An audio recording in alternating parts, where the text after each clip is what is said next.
আজকে নিয়ে চলে এসেছি ঝালমুড়ি। এখানে আমি সমস্ত কিছু রেডি করে রেখেছি, আপনারা দেখতে পাচ্ছেন। পুরো ভিডিওটি দেখতে থাকেন আমি ঝালমুড়িটি কিভাবে মাখাচ্ছি।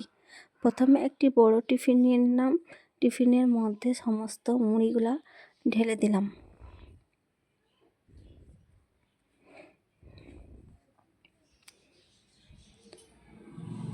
সমস্ত মুড়িগুলি ঢালা হয়ে গেলে আমি এখানে আগে থেকে সিদ্ধ করে রাখা ছোলা ও মটর দিয়ে দিলাম।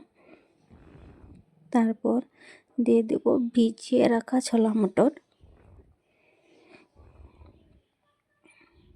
আপনারা চেষ্টা করবেন 2 মতো দেওয়ার। এখানে দিয়ে দিলাম কিছুটা শসা, গাজর, ধনের পাতা,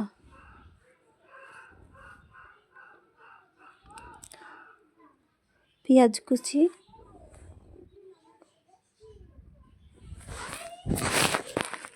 কাঁচা লঙ্কা।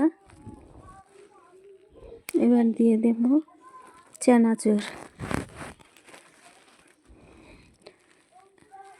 আর একটু টক করার জন্য দিয়ে দিলাম আমের আচার।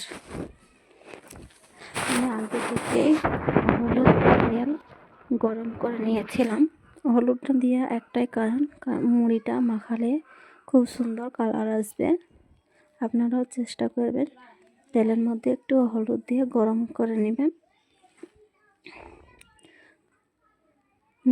আমার সমস্ত কিছু দেওয়া হয়ে গেলে এগুলিকে আমি একবার ভালোভাবে মাখিয়ে নেব। আপনারা অবশ্যই চেষ্টা করবেন একটি টিফিন নেওয়ার।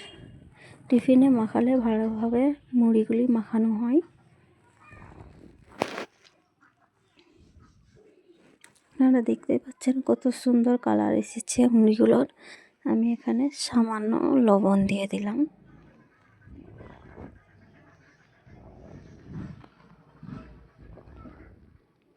আমার সব কিছু ভালোভাবে মাখানো হয়ে গেলে আমি একটি পাত্রের মধ্যে ঢেলে নিচ্ছি। ঝালমুড়ি পুরোপুরি রেডি হয়ে গেছে।